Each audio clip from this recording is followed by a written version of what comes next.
Di para sahabat itu, kaum muslimin, yang terbayang bagi mereka itu adalah infak, yang terbayang bagi mereka adalah sebuah kebahagiaan, keselamatan di akhirat yang kekal dan abadi di sisi Allah tabaraka wa taala.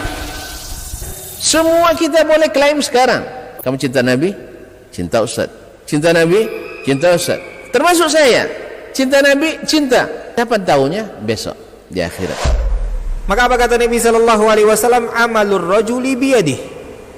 Penghasilan yang terbaik adalah pekerjaan yang dilakukan oleh seseorang dengan tangannya sendiri. Wa kullu bai'in mabrur, dan setiap jual beli yang mabrur. Ini aktivitas ini membantu saya di akhirat atau akan menyulitkan saya di akhirat? Kalau seandainya perbuatan itu ternyata akan menyulitkan kita di akhirat kelak, tinggalkan perbuatan itu. Dr. Dasman Yaya Ma'ali LCMA Hafizahullah, Dr. Helmi Basri LCMA Hafizahullah, Dr. Hidayatullah Ismail LCMA Hafizahullah. Innal hamdalillah nahmaduhu wa nasta'inuhu wa nastaghfiruh wa na'udzu billahi min syururi anfusina wa min sayyiati a'malina. May yahdihillahu fala mudhillalah wa may yudlilhu falan tajida lahu waliyyan mursyida. Asyhadu an la ilaha illallah wahdahu la syarikalah wa asyhadu anna Muhammadan abduhu wa rasuluhu la nabiyya wa la rasula ba'dah. Ikhwati fillah, ma'asyiral hadirin wal hadirat rahimani Allahu wa iyyakum. Bersama-sama kita kembali bersyukur kepada Allah Subhanahu wa taala. Alhamdulillah, pada pagi yang penuh berkah ini kita kembali dibangunkan oleh Allah Subhanahu wa taala dari tidur kita.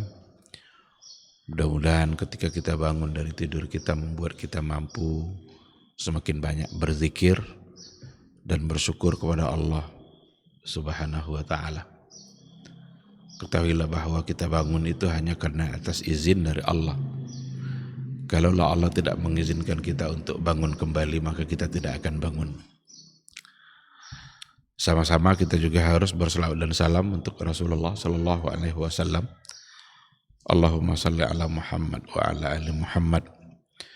Mudah-mudahan kita adalah orang-orang yang senantiasa memupuk rasa cinta kita kepada beliau. Kita harus mencintainya karena beliau sangat mencintai kita. Kita harus merindukannya karena beliau adalah orang yang sangat merindukan kita. Mudah-mudahan kerinduan kita terobati dengan berjumpanya kita dengan Rasulullah sallallahu alaihi wasallam di akhirat kelak dan di dalam surganya Allah Subhanahu wa taala. Mudah-mudahan kita mendapatkan syafaat dari beliau. Amin amin ya rabbal alamin. Ikhwati fillah, ma'asyiral hadirin wal hadirat rahimani Allahu wa iyyakum. Pagi ini kita tidak akan melanjutkan kajian akidah, kajian tauhid, karena ada permintaan untuk sedikit berbicara tentang nasihat dan tanya jawab terkait Ramadan. Karena sebentar lagi kita insya Allah akan memasuki bulan Ramadan. Mudah-mudahan Allah benar-benar mengizinkan kita untuk masuk ke dalam bulan yang mulia itu. Kita hanya bisa berdoa, dan tidak ada di antara kita yang bisa memastikan apakah nanti dia masuk Ramadan atau tidak. Lagi-lagi persoalan umur yang hanya ada di tangan Allah. Ada orang yang besok Ramadan malamnya meninggal. Besok Ramadan sorenya, sehari sebelumnya dia sudah tidak ada. Itu semua adalah atas kehendak Allah. Oleh karena itu memohonlah kepada Allah agar kita dipanjangkan umur kita sampai nanti menikmati indahnya bulan Ramadan. Terkait dengan beberapa hal yang sebagai nasihat untuk memasuki bulan Ramadan, ada beberapa hal yang ingin saya sampaikan untuk dan sebagai nasihat bagi diri sendiri dan juga bagi kita bersama. Yang pertama, sambutlah Ramadan itu dengan baik. Sambutlah Ramadan itu dengan cara yang benar, tidak dengan cara yang salah. Baik dan benar itu dari mana kita tahu? Baik dan benar itu kita tahu dari Rasulullah dan dari caranya Rasulullah Sallallahu Alaihi Wasallam ketika ia menyambut datangnya bulan Ramadan. Benar-benar Rasulullah Sallallahu Alaihi Wasallam menyambut dengan semangat iman dan dengan semangat keislaman yang luar biasa. Oleh karena itu, doa yang dibaca oleh Rasulullah Sallallahu Alaihi Wasallam ketika hilal itu sudah terlihat, ketika dia sudah melihat hilal atau diinformasikan bahwa hilal itu sudah nampak, ada sebuah doa yang dibaca oleh Rasulullah Sallallahu Alaihi Wasallam. Allahumma ahillahu alaina bil amni wal iman wassalamati wal islam wat taufiqu lima tuhibbuhu wa tarda Rabbuna wa Rabbukallah. Ini doa Nabi. Allahumma ahillahu alaina bil amni wal iman. Ya Allah, jadikanlah hilal, jadikanlah bulan ini ketika sudah nampak hilalnya menjadi penguat keimanan dan memberikan keamanan. Wassalamati wal islam, jadikan pula hilal yang nampak ini, bulan Ramadan ini, pemberi keselamatan, menyebabkan kami selamat dan menguatkan keislaman. Dan berilah kami dengannya taufik lima tuhibbu wa tarda, untuk sesuatu yang kamu cintai dan kamu ridha. Lalu di akhirnya Nabi mengatakan, Rabbuna wa Rabbukallah. Rabb kami dan Rabb kamu adalah Allah. Rabb kami, dalam satu riwayat dikatakan Rabbi wa Rabbukallah.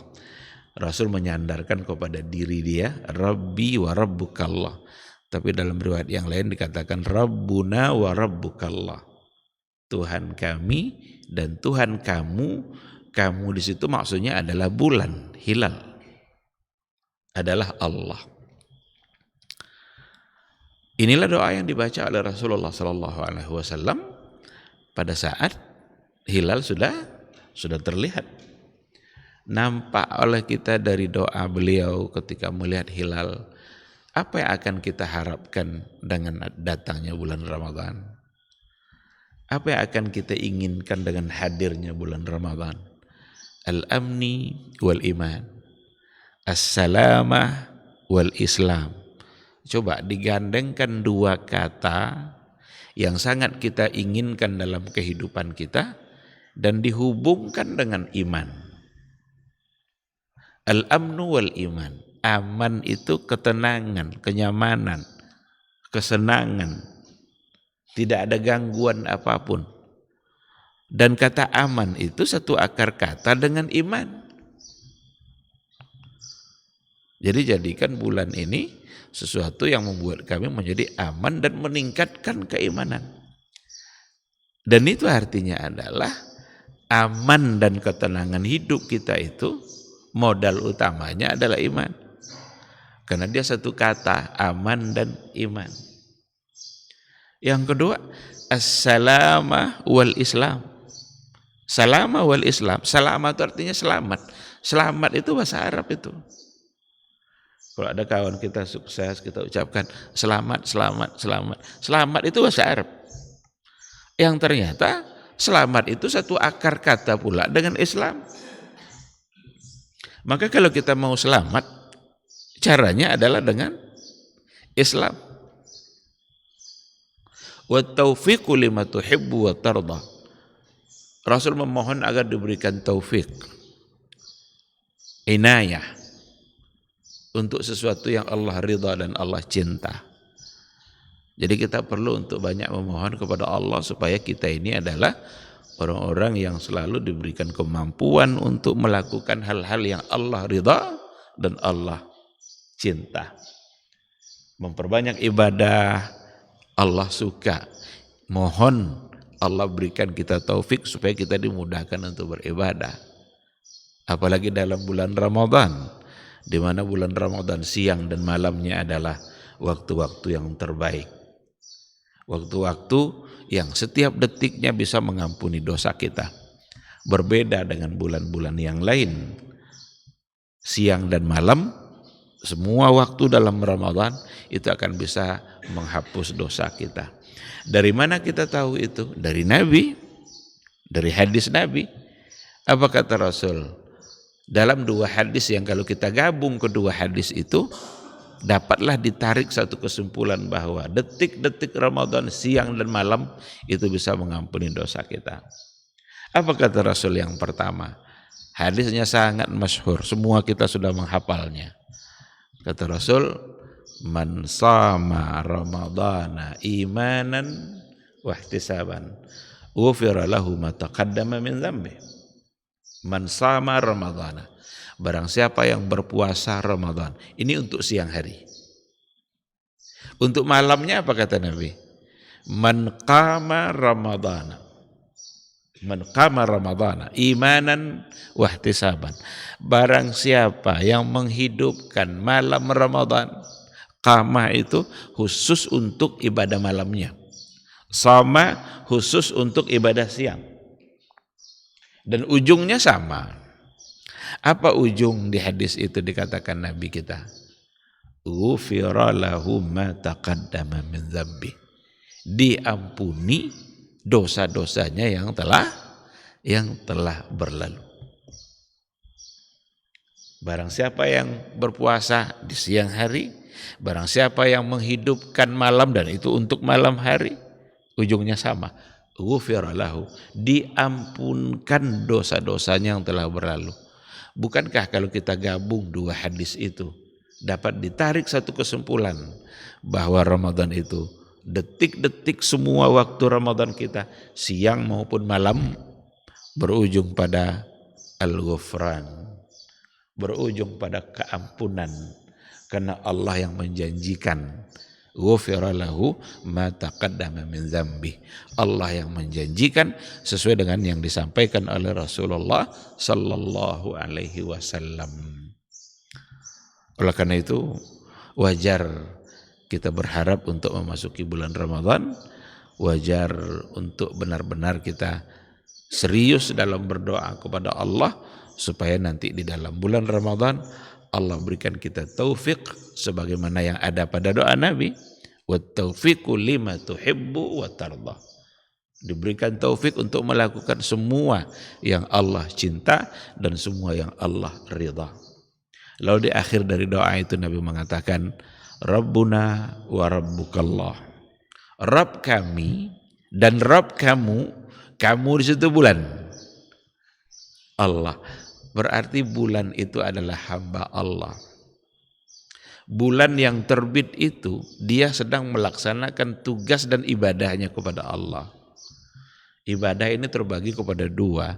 Ada ibadah yang tawaan, ada yang ibadah karhan. Tawaan itu ketaatan yang muncul dari kehendak kita. Manusia beribadah kepada Allah tawaan. Karena kehendak kita yang diberikan taufik oleh Allah sehingga kita diberikan kemampuan untuk melakukannya. Tetapi ada ibadah makhluk-makhluk lain itu bukan tawaan, karhan. Allah sudah atur bulan itu terbit, tenggelam, terbit, tenggelam, muncul, terus membesar, lalu kemudian nanti menghilang. Itu semua adalah kerja yang dijalani oleh bulan dan itu sebagai ibadah dia. Dan itulah cara dia menunjukkan kedudukannya kepada Allah. Satu saat nanti seperti matahari yang terbit setiap pagi di sebelah timur, itu adalah Allah yang berkehendak dan itu ketundukan dia. Satu saat nanti ketika Allah sudah menghendaki tidak lagi terbit di timur, tapi terbitnya di barat, maka matahari akan terbit di barat. Dan itulah tanda-tanda kiamat besar yang akan terjadi. Dalam hadis dikatakan seperti itu memang. Lan taqumas sa'atu hatta tatlu'a asy-syamsu min maghribiha. Belum akan terjadi hari kiamat sampai nanti matahari terbit di barat. Kalau matahari sudah terbit di barat, maka tertutup pintu taubat. Maka jangan tunda taubat kita. Bersegeralah untuk bertaubat sebelum pintu itu tertutup. Syukur sekarang matahari masih terbitnya dari timur. Dan terbitnya matahari dari timur, terbitnya bulan hilal sebagai awal dari sebuah bulan berikutnya, itu sesungguhnya adalah bagian dari ketundukan mereka kepada Allah, karena mereka semua juga adalah hamba Allah. Maka Nabi mengatakan, Rabbuna wa Rabbukallah, Rabb kami dan Rabb kamu adalah Allah. Ada isyarat dari Nabi di sini. Bulan itu sudah taat kepada Allahnya, kepada Rabbnya, dengan terbit untuk mengawali bulan. Sekarang Rabb kita sama dengan Rabbnya bulan. Akankah kita memberikan ketaatan kita juga sebagaimana hilal memberikan ketaatan kepada Rabbnya? Hilal secara paksa, enggak bisa enggak. Kita diberikan kesempatan untuk memilih, ikhtiar. Yang mana pilihan kita nanti selama bulan Ramadan? Apakah kita memberikan pilihan kita untuk taat kepada Allah, atau justru kita memberikan cara-cara lain, hal-hal lain, kedurhakaan, padahal bulannya adalah bulan baik, bulan untuk taat. Seandainya dalam Ramadan kita tetap saja durhaka kepada Allah, berarti di luar Ramadan kita akan lebih durhaka lagi. Seandainya dalam Ramadan ketaatan kita tidak lebih daripada bulan yang lain, khawatir di bulan yang lain sulit untuk lebih taat. Karena memang suasana Ramadan itu suasana taat. Suasana di mana semua orang dekat dengan Al-Quran, dekat dengan masjid, memperbanyak sholat. Seandainya suasananya seperti itu, lalu kita tidak terpengaruh oleh suasana itu, akankah diharapkan kebaikan itu bisa banyak di luar Ramadan, di mana suasananya tidak seperti itu? Nah, oleh karena itu, mari sama-sama kita sambut Ramadan itu dengan gembira. Kita sambut Ramadan ini dengan cara yang baik, tidak dengan cara yang salah. Banyak orang menyambut dengan cara yang salah. Dianggap pula sesuatu yang memang itu diperintahkan oleh syariat, padahal di dalamnya justru yang ada adalah kemaksiatan demi kemaksiatan. Itu tentu sangat tidak wajar. Kita menyambut sesuatu yang suci dengan cara yang kotor. Ini nasihat yang pertama, sambut Ramadan dengan benar dan dengan gembira. Nasihat yang kedua, isi Ramadan dengan baik. Isi Ramadan kita dengan baik. Kapan kita akan mengisi Ramadan itu dengan baik? Kalau kita tahu apa yang akan kita lakukan. Oleh karena itu penting bagi kita bersama untuk mengetahui apa amal unggulan dalam Ramadan itu. Sehingga kita tidak bingung. Selesai ini mau ngapain lagi? Selesai ibadah ini mau apa lagi? Kalau kita tidak tahu amal unggulan kita selama Ramadan, kita akan bingung. Kita anggap sama aja dengan bulan yang lain. Maka perlu diketahui beberapa hal yang menjadi amal unggulan dalam Ramadan. Yang pertama sekali adalah tentu as-siyam. Tentu puasa itu sendiri. Jadi amal unggulan selama Ramadan yang pertama sekali itu adalah puasa. Maka disebut dengan syahrus siyam, bulan puasa. Meskipun nanti Ramadan itu tidak hanya untuk berpuasa. Cuma di antara amal unggulannya adalah as-siyam. Kenapa itu unggul? Karena fadilahnya yang luar biasa.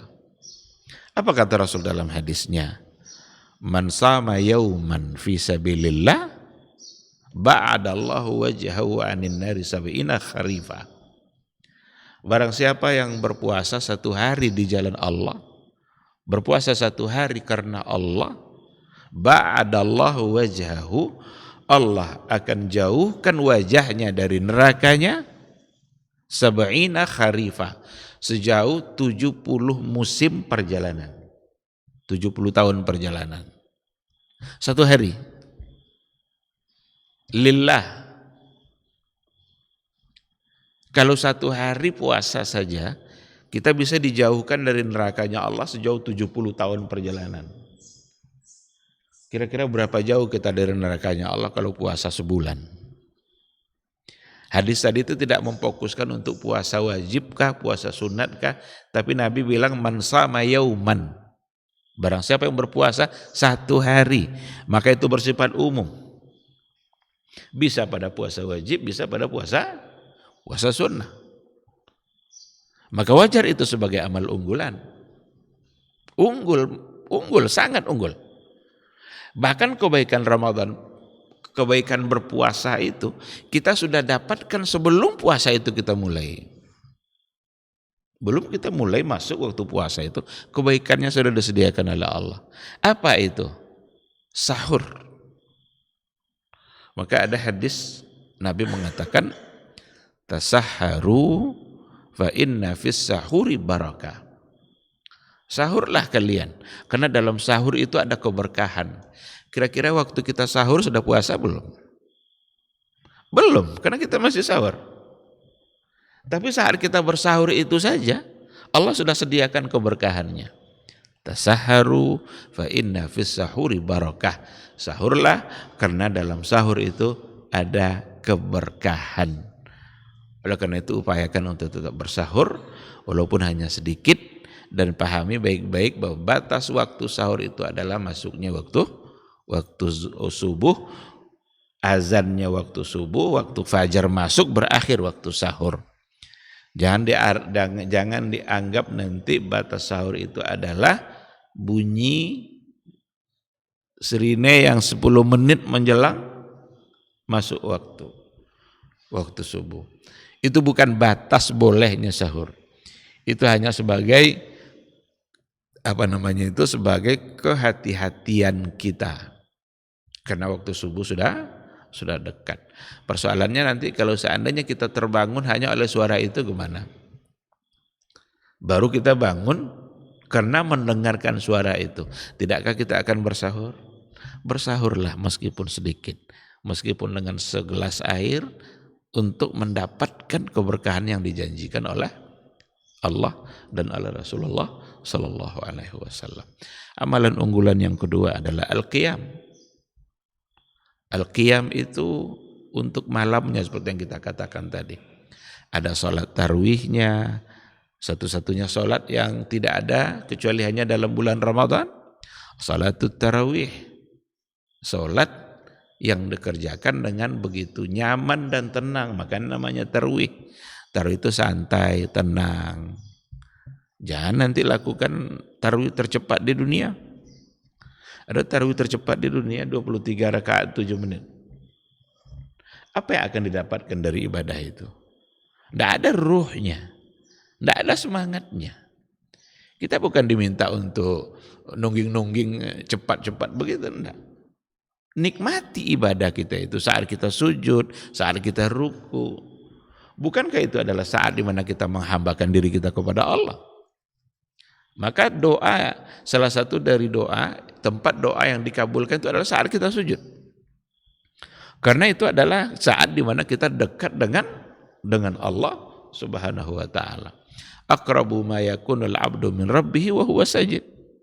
Hamba itu paling dekat dengan Rabbnya saat dia sujud. Fa'aktsirud doa, maka perbanyaklah doa. Kalau sudah jadi tercepat, tidak ada lagi saat membaca berdoa.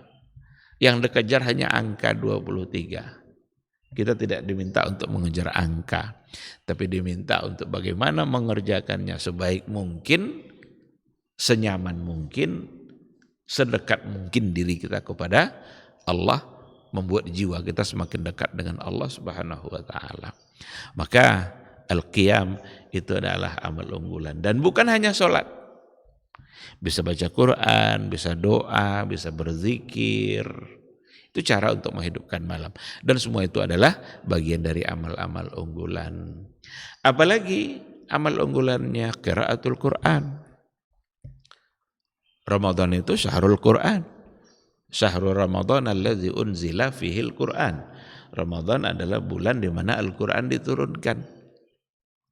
Jibril saja turun bersama Nabi Muhammad untuk mengulang-ulang mudarasatul Quran. Mengulang-ulang Al-Quran itu. Jibril bersama Nabi Muhammad. Dan itu menunjukkan kemuliaan Ramadan itu sendiri. Tidakkah kita bersemangat untuk mengikuti apa yang dilakukan oleh Rasulullah SAW?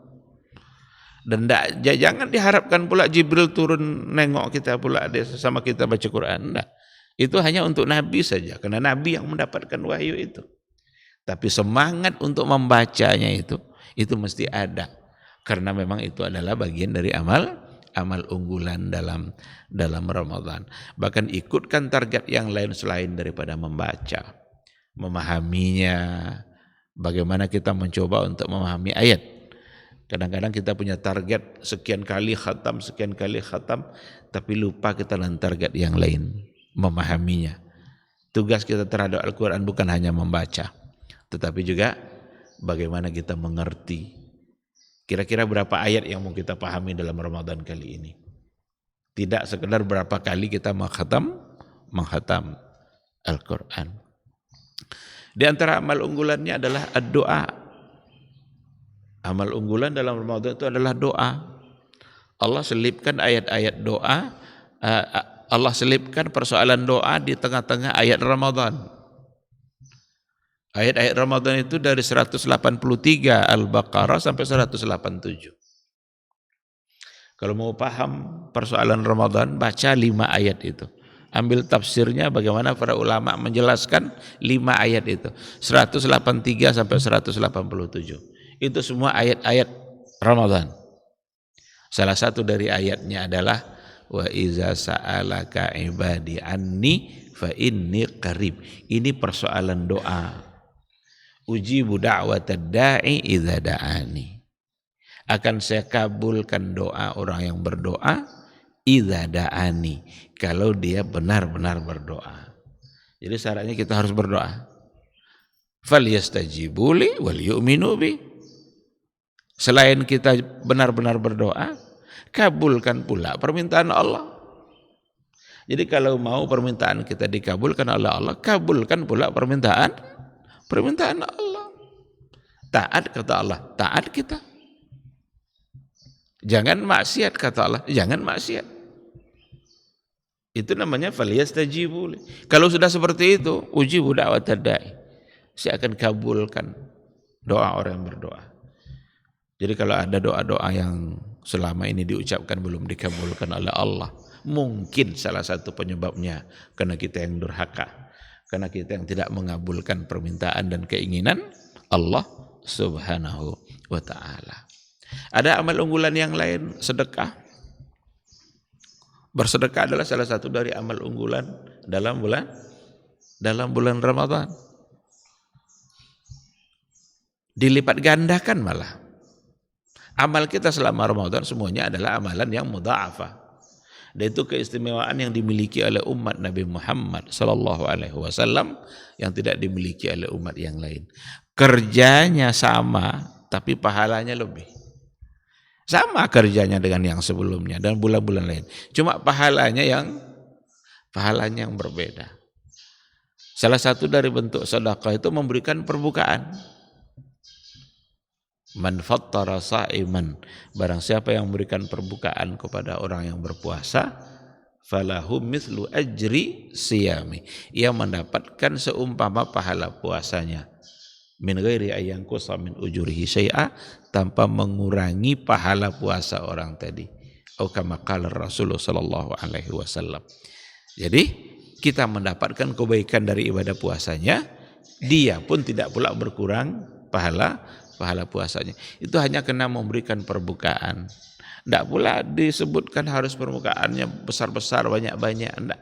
membuat orang bisa berbuka dengan apa yang diberikan. Sangat sederhana. Seandainya kita punya uang, beli satu sendal, letakkan di masjid. Mampir di masjid mana, tengok sendalnya kurang. Karena dalam Ramadan bisa saja kebutuhan sendal itu lebih. Kenapa demikian? Orang di masjid banyak. Biasanya sendalnya cuma 5, gantian. Sekarang orang lebih banyak, tentu gantiannya akan lebih lama pula. Nah, beli satu saja. Setiap dipakai oleh orang sendal itu, semuanya akan menjadi pahala. Biasanya kebutuhan mushaf dalam Ramadan juga akan lebih banyak itu. Karena orang dalam masjid lebih banyak. Dan biasanya kalau dalam Ramadan itu, kalau orang dalam masjid suka ngambil Quran. Beli pula satu Quran, satu mushaf, letakkan di masjid mana yang kita mau. Setiap kali orang baca nanti, itu akan menjadi pahala, menjadi kebaikan. Nah, begitu. Itu semua adalah amal-amal unggulan. Ada banyak amal-amal unggulan yang lain tentu saja, seperti etikaf. Etikaf juga disebutkan dalam ayat-ayat puasa tadi itu. Lengkap masalah puasa yang ada pada ayat tersebut. Nah, ikhwati fillah. Jadi pada nasihat yang kedua ini, mari sama-sama kita isi Ramadan kita dengan baik. Kita sambut dengan baik dan kita isi pula dengan baik. Mudah-mudahan kita mendapatkan peringkat orang-orang yang muttaqin, orang-orang yang bertakwa. Karena judul kita pagi ini adalah nasihat dan tanya jawab. Nah, sekarang saya cukupkan poin nasihatnya, kita akan masuk pada poin tanya jawabnya. Tapi mohon maaf, 6.30 kita harus selesai, karena pagi ini saya ada kegiatan di Kampar. Biasanya sampai jam 7, tapi pagi ini 6.30 kita harus menyelesaikan kajian kita. Silakan kalau seandainya ada tanya jawab yang mau ditanyakan.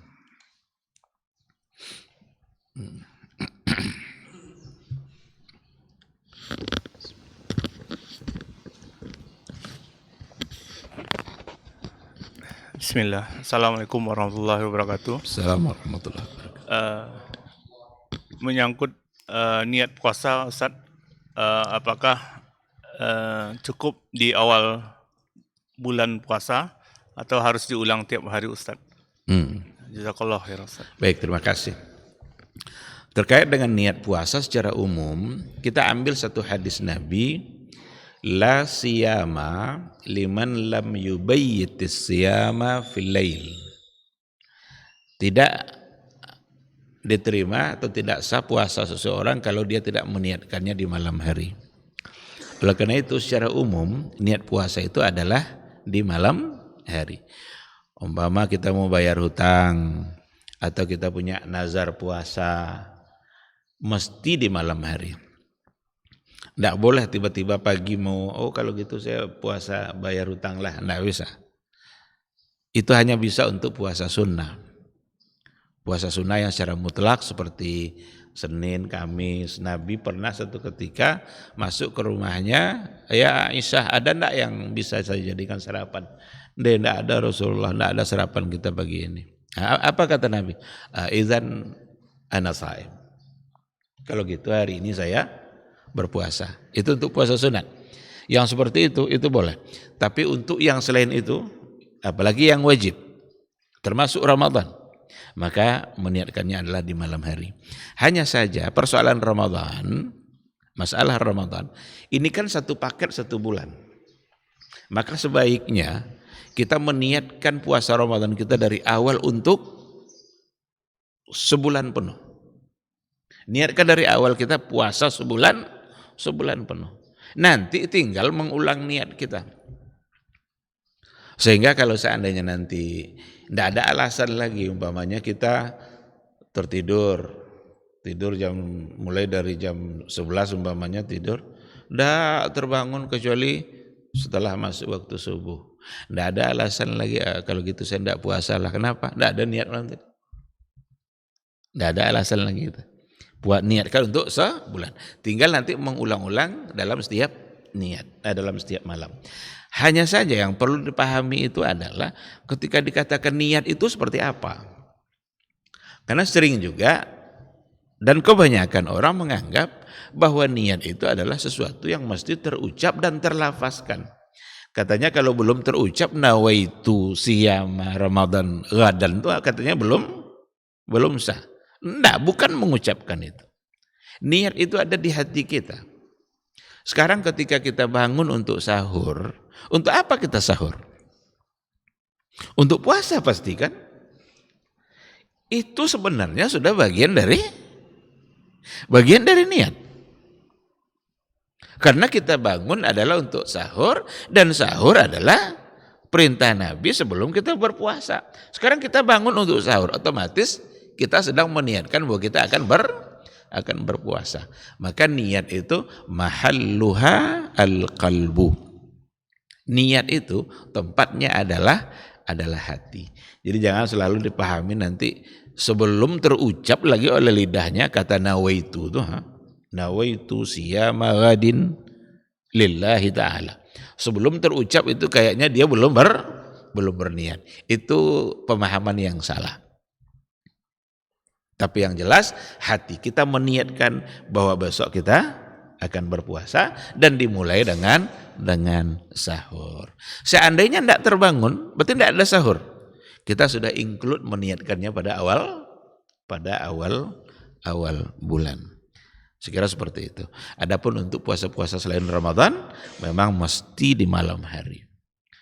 Apalagi puasa-puasa yang jelas-jelas ada keutamaannya oleh Rasul, umpamanya puasa Arafah umpamanya. Itu adalah sesuatu yang memang harus kita niatkan di malam hari. Wallahu subhanahu wa ta'ala a'lam. Ada yang lain?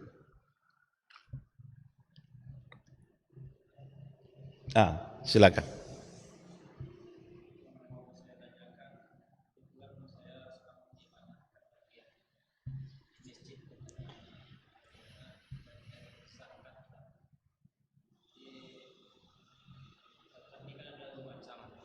Ada zakat fitrah dan zakat mal ya. Yang zakat fitrah ini kita bagikan kepada orang fakir dan miskin ya. Tapi kita menilai fakir miskin ini gimana Ustaz? Kategorinya. Kadang-kadang kita masyarakat, apalagi masalah membedakan fakir miskin ini dengan pengurus warga RT itu kan, kadang tidak sesuai dengan apanya itu. Gimana cara menentukannya fakir dan miskin. Kemudian kedua, masalah zakat mal. Zakat mal ini gimana cara pengelolaannya? Apa perlu kita kerjasama dengan Basnas atau gimana Ustaz? Mungkin itu minta masukannya Ustaz. Terima kasih. Wassalamualaikum warahmatullahi wabarakatuh. Waalaikumsalam warahmatullahi wabarakatuh. Pertama terkait dengan zakat fitrah. Kata Rasulullah SAW, zakat fitrah itu fungsinya adalah tu'matan lil masakin, tuhratan lis saim, wa tu'matan lil masakin. Untuk membersihkan orang-orang yang berpuasa dan untuk memberi makan orang-orang miskin. Dari hadis ini dipahami oleh para ulama bahwa zakat fitrah itu memang prioritasnya adalah fakir miskin. Karena itu harta yang dimiliki sesaat menjelang hari raya. Dan Rasul tidak menginginkan di hari raya itu ada orang yang nampak kemiskinannya. Maka Nabi mengatakan ughnuhum anis su'ali hadzal yaum. Hindarkan mereka dari meminta-minta pada hari ini. Selamanya orang miskin kadang menjadi orang yang meminta-minta, menjadi pengemis. Tapi pada hari raya ini hindarkan mereka dari meminta-minta. Dengan cara apa? Dengan cara memberikan zakat fitrah. Memberikan kebutuhan-kebutuhan yang bisa mereka penuhi melalui zakat fitrah. Oleh karena itu, prioritas pada zakat fitrah memang ada pada fakir miskin. Walaupun sebagian mengatakan boleh pada asnaf yang lain, ada yang hanya fokus pada fakir miskin saja, tapi yang prioritas memang adalah pada fakir miskin. Lalu apa standar fakir miskin? Orang-orang yang tidak memiliki harta cukup untuk memenuhi kebutuhan pokok. Dia punya tanggung jawab banyak, kebutuhan pokok tidak tercukupi oleh apa yang dia miliki, maka dia miskin. Bukan tidak terpenuhi keinginan, bukan. Kalau miskin itu diukur nanti tidak terpenuhi keinginan, kita ini miskin semua nih. Ya Pak, banyak keinginan Pak, banyak yang belum terpenuhi. Mobil mau ganti belum terpenuhi. Tapi itu keinginan. Yang persoalan bukan keinginan, kebutuhan, dan itu kebutuhan pokok. Anaknya 5, cukup hanya yang ada itu untuk beri makan 3, berarti miskin. Dalam kehidupan keseharian. Atau dia berhutang untuk persoalan-persoalan yang kehidupan pokoknya saja. Masalah kehidupan pokok pun dia berhutang. Kalau berhutang untuk keinginan tidak masuk. Karena orang kaya lebih banyak utangnya daripada orang miskin. Kalaulah seandainya hutang secara umum orang berhutang mendapatkan zakat fitrah, yang paling banyak mendapat zakat fitrah orang kaya, utang banyak. Tengok di bank sana ada juga utangnya, bank ini ada juga utangnya. Maka bukan utang seperti itu. Berhutang untuk beli cabai aja tidak bisa, dia berhutang dia. Jadi tidak cukup, tidak memenuhi tidak bisa memenuhi, tak tercukupi kebutuhan pokoknya dengan apa yang dia dapatkan. Itulah orang-orang yang disebut sebagai orang yang miskin. Barangkali bisa saja miskin itu berbeda-beda. Miskin Brunei Darussalam barangkali beda sama miskin di Panam gitu kan. Miskinnya Saudi barangkali bisa juga berbeda. Tetapi ya intinya ada pada kebutuhan pokoknya. Tengoklah itu sebagai panitia, siapa kira-kira yang berhak untuk mendapatkannya. Dan jangan salah sasaran. Banyak orang yang salah sasaran dalam membagikan persoalan zakat fitrah hanya karena pertimbangan perasaan.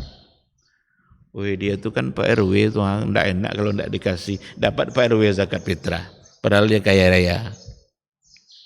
Hanya karena kedudukan. Kedudukan tidak menjadi ukuran untuk pembagian zakat fitrah. Dia itu kan guru ngaji, padahal dia kaya. Guru ngaji pun kalau kaya ya berarti tidak masuk kategori. Karena bukan fakir miskin. Tapi kalau miskin dia kasih. Bukan karena gurunya, tapi karena dia miskin atau fakir. Karena hadis bilang gitu, tu'matan lil masakin, memberi makan untuk orang miskin. Nah, saya kira seperti itu. Sedangkan untuk zakat mal itu zakat harta yang sebenarnya bukan hanya pada bulan Ramadan. Zakat fitrah bukan zakat harta, tapi zakat jiwa, dan itu hanya ada pada bulan Ramadan. Sebelum berhari raya. Tapi zakat mal kapan sampai haulnya, kapan sampai nisab dan haulnya wajib dibayarkan meskipun bukan di dalam bulan Ramadan. Apakah harus bekerja sama dengan Basnas? Tidak harus. Tapi boleh. Kalau seandainya kita yang sendiri yang mengelola, bahkan yang punya harta itu sendiri, kalau dia yang ingin membagikannya, bisa. Cuma khawatir nanti barangkali soal pemerataan mungkin tidak tercapai. Maka disinilah diperlukan amil itu. Ketentuan amil lebih kepada zakat harta. Dia yang mengambil, dia yang menghitung, dia yang menentukan siapa yang berhak untuk mendapatkannya, sehingga amil itu berhak diberi jatah karena kerjanya. Walaupun dia kaya raya, tapi kerjanya itu dia diamanahkan, maka dia berhak untuk mendapatkan. Enggak harus bersama Basnas.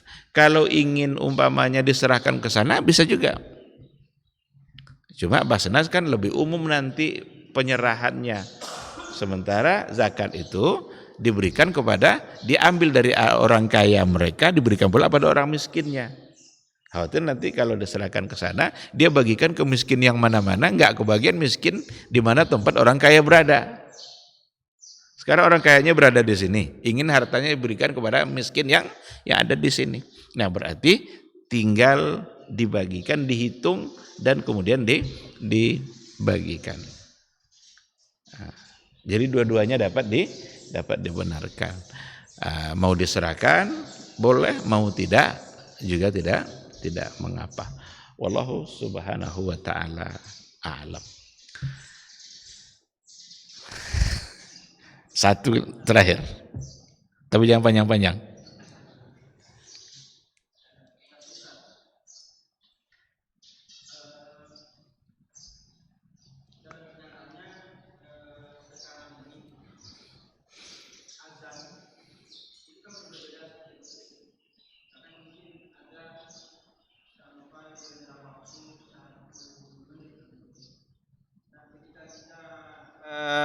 Mau mengakhiri makan sahur.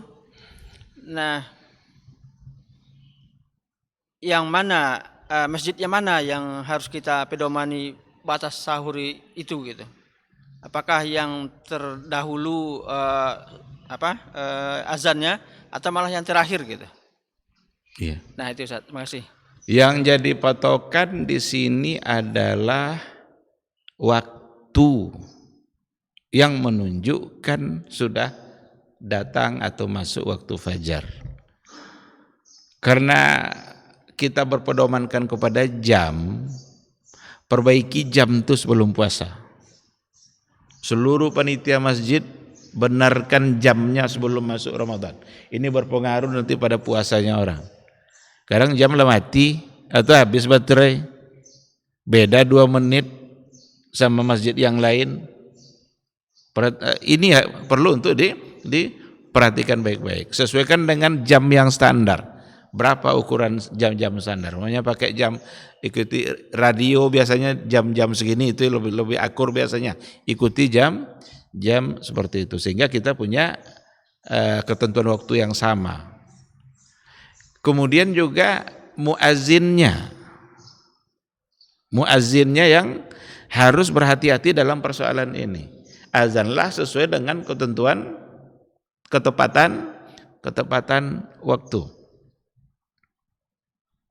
Baik dalam sahur maupun dalam berbuka. Nah, dan di sini diperlukan juga kehati-hatian kita. Umpamanya dalam bersahur. Nah, di sini baru nampak fungsi imsak tadi itu. Untuk menunjukkan kehati-hatian kita. Karena 10 menit lagi waktu subuh masuk. Nah, kalau sudah kita berhati-hati, otomatis kita tidak akan terkena oleh masalah tadi itu. Karena 10 menit menjelangnya kita sudah berhati-hati. Nah, kalau seandainya kita sudah tahu bahwa subuh itu masuknya jam segini. Lalu ada masjid yang memang azan di jam itu. Berarti pas itu kan? Nah, tiba-tiba ada 1 menit berikutnya azan pula masjid yang lain. Oh, rupanya belum lagi ini, minum lagi maunya. Jangan. Karena kita sudah tahu benar bahwa waktunya adalah jam segitu. Nah, di sini perlu kehati-hatian. Jangan pula ikuti hawa nafsu dan keinginan kita. Contohnya, pas dalam berbuka, ada yang duluan, ada yang belakangan. Ada ikuti yang duluan untuk berbuka. Pas di sahur, ada yang duluan, ada yang belakangan. Diikuti yang belakangan. Nah, ini berarti hanya kehendak hawa nafsu.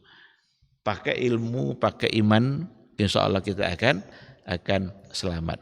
Memang azannya yang jadi patokan, tetapi orang azan biasanya mengikuti ketentuan waktu. Oleh karena itu, tepatkan, benarkan jam-jam yang ada di masjid itu sehingga masalah itu tidak lagi terjadi. Untuk kehati-hatian kita, lebih baik pakai patokan suara pertama yang kita dengar untuk sahur sebagai batas sahur. Kalau udah dengar, berarti anggap itu sudah batas akhir, karena itu adalah untuk kehati-hatian kita. Sekira seperti itu. Wallahu subhanahu wa ta'ala alam. Baik, terima kasih. Saya kira sampai di sini kajian kita pada pagi hari ini. Mohon maaf kita tidak bisa dengan waktu yang lebih lama. Semoga apa yang kita sampaikan pada pagi ini bisa dipahami dan jadi ilmu bagi kita. Kita hanya memohon kepada Allah supaya diberikan taufik, diberikan petunjuknya dan bimbingannya agar nanti kita benar-benar memanfaatkan peluang-peluang ibadah selama Ramadan sehingga kita bisa mendulang pahala dan kebaikan. Terima kasih. Subhanakallahumma bihamdika asyhadu an la ilaha illa anta astaghfiruka wa atubu ilaik. Wassalamualaikum warahmatullahi wabarakatuh. Majtama'a qaumun fi baitin min buyutillah yatluna kitaballah wa yatadarasunahu fima bainahum illa nazalat alaihimus sakinah wa ghasyiyatuhumur rahmah wa haffat bihimul malaikah wa dzakarahumullahu fiman indah. Tidaklah suatu kaum duduk di salah satu rumah Allah membaca ayat-ayat Allah dan sama-sama mempelajarinya kecuali turun kepada mereka as-sakinah, ketentraman dan kenyamanan. Wa ghasyiyatuhumur rahmah, dan mereka diliputi pula oleh rahmat, kasih sayang dari Allah Subhanahu wa taala. Wa haffat bihimul malaikah, dan mereka pun dikelilingi oleh para malaikat karena malaikat suka majlis-majlis zikir dan ilmu. Wa dzakarahumullahu fiman indah, dan Allah akan banggakan sebut-sebut mereka di kalangan malaikat-malaikat yang ada di sisinya di masyarakat atas.